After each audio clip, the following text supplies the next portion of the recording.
All right. Hello, fourth grade. Happy Monday. I can't believe we are in another week of distance learning, and I am so excited to be here teaching you another reading workshop mini lesson on theme. Okay. So last week we talked a lot about themes in stories, and we learned some strategies on how to find a theme within a story. We looked at our story about the hungry giant fish, right? And we learned some strategies on how to find the theme there. So, today, what we're going to talk about, and this is going to be our goal for the week, we're not only going to be looking at themes in general, but now we're going to dive into themes in poetry, in poems. And I know before we left school, we dug deep a little bit into some poems. And I know for my class, and I know for a lot of the other fourth graders in your classes, Miss LaPlante and Mrs. Sosa's, that this was something really fun. So I am excited to share with you some really good poems this week. So let's get to it. Remember, a theme is the overall message of the story or a lesson. Lots of times it is the main or big idea that revolves around the whole book. Okay. This week, I'm going to teach you about finding the theme of a poem. It's a little different than finding the theme in a story. Okay. Um, it's a little different because some of the ways we look at poems is different than with the way we look at stories, and poems are a lot shorter than stories. So sometimes you'll have to dig a little bit deeper into the language of the poem to really understand what it's teaching you. Today, I'm going to begin to teach you some strategies on how to find the theme of a poem. So let's begin. Okay, so today we're going to focus on some strategies finding themes. Now, we're not going to talk about all of these strategies. We're only going to talk about a few today because this is a lot to go through in one day. So, for today's mini lesson, we are going to be looking at only a few of these. Okay, and we're going to be using our poem, The Best of Friends, that I hope you all got a chance to read and listen to. And if you didn't, make sure you check out my read aloud video or the document that has this poem. Okay. So, studying a poem. So, this is how we can find the theme of a poem. We can kind of sort of study it. And studying means really looking at something for a really long time and actually kind of memorizing it a little bit. Just like you're studying for a test. We're going to study poems this week. So, how do we find a theme? Well, we study a poem. Okay. How are we going to study a poem, you may be asking me? Well, we're going to use some of these strategies to study our poem, The Best of Friends, today. So, one way to study a poem is to read it several times, and that's called rereading. And I'm sure we do a lot of this already. Okay. We do a lot of this in school. We reread something a couple of times to really understand it, to get a better grasp of what the author is trying to tell us. We think about the title, okay? We talk about titles a lot. We really try to figure out why is the title what it is and why is it so important. What is the tone or the mood? Okay, we're going to get into those terms, tone and mood, this week. Stay tuned for that. How is the poem organized? How does the writer organize a poem? Just like we talk about in reading workshop, how does the writer organize their text? How do they organize a nonfiction text to make it interesting? Writers organize poems to make them interesting. Does it have patterns, rhythms, rhymes, or repeats? Okay, I know in my class we talked a lot about rhyming. Okay, and maybe some of you have saw some rhymes or maybe found some rhymes in The Best of Friends.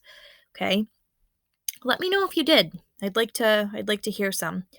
What special language, symbols, or images are used? Okay, we'll talk about that later. Why was it written and for whom was it written to? Okay, I want you to think about that. All right, that's a new one. What is the theme? Okay, that's our main focus this week. And then what feelings does it capture? How are you feeling when you're reading this? How are you feeling when I was reading it to you? So, today we're going to focus on a couple of points.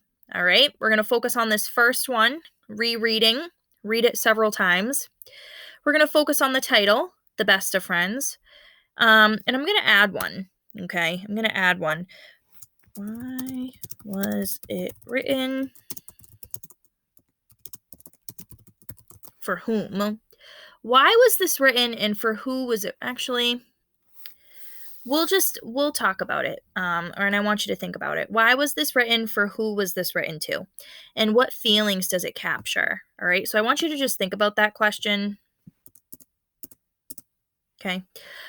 What feelings does it capture? Now, I want you to think about, how are you feeling when I read this to you? All right. So I have this little chart here. And what I want you to do is look at it. I have the title, The Best of Friends, which is our poem, feelings, and line number. All right. So your goal is to go back and look at this poem, The Best of Friends. All right, here it is. I want you to go back and look at this poem called The Best of Friends, and I want you to find a line that really stuck out to you. Okay, I want you to find a line in this poem. It could be the first line, it could be the last line, it could be in the middle, in between. I don't care. Find one that really stuck out to you, and I want you to tell me how you feel about that line. Okay, how are you feeling when I read it to you? How are you feeling when you read it to yourself? Okay, for example, line number 8. Okay, so if I go down and I count line 8 and lend a hand. When I was reading that to myself, that really stuck out to me. Um, and that stuck out to me, and it made me feel really thankful. All right. That brought back some memories of myself and my friends. Okay. Um, I put a feelings list here: happy, sad, joyful, caring, kind, friendly, angry, disappointment, disappointed, I guess you could say, instead of disappointment, grateful, thankful, excited, depressed, anxious, scared, worried, glad, energetic. Okay. So those are some feelings. I gave you a list. You don't have to write what I have here. You can think of your own feeling. If you have your own feeling that's not listed here, you can certainly list that. So, what I want you to do today is I want you to basically fill this out. All right. We're working on the best of friends. So, using the best of friends, I want you to talk about your feelings, and then I want you to give some evidence on that line that made you feel that way. Okay. So, I chose line 8. You can choose another line. All right. And then I want you to write a sentence. Okay. You can write a sentence on a piece of paper. You can write a sentence in the comment section in your Google Classroom. You can write a comment in the assignment. Okay. So here's an example. After rereading, because that's our focus, that's our strategy that we use today, The Best of Friends, I felt grateful.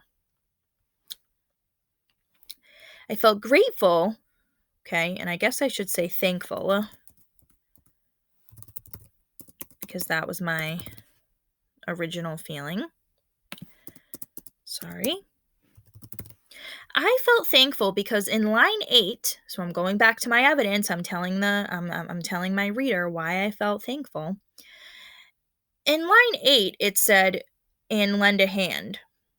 This made me think about a time when I was in trouble and my friend came to the rescue. She was always there to lend a helping hand when I needed it. Okay. So not only did I say what strategy I was using, rereading, I put my title there, I put how I was feeling. I put thankful. And I kept going. I explained my thinking by using evidence from the poem, evidence from the text, The Best of Friends. Okay. So, really making sure you're using those quotes, stating which line you put it in is important.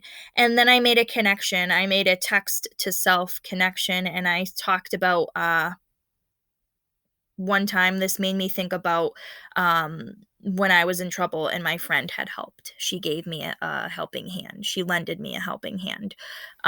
So that is your job for today. Really simple.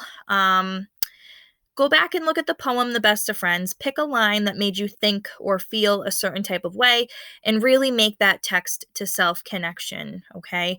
I want to hear about it. I hope you found this to be a fun reading workshop activity, a really easy reading workshop activity. we're going to keep talking about some of this stuff on this list and then hopefully read some new poems this week. Okay. Hope you guys enjoyed and I hope you have a good day. Bye. Talk to you soon.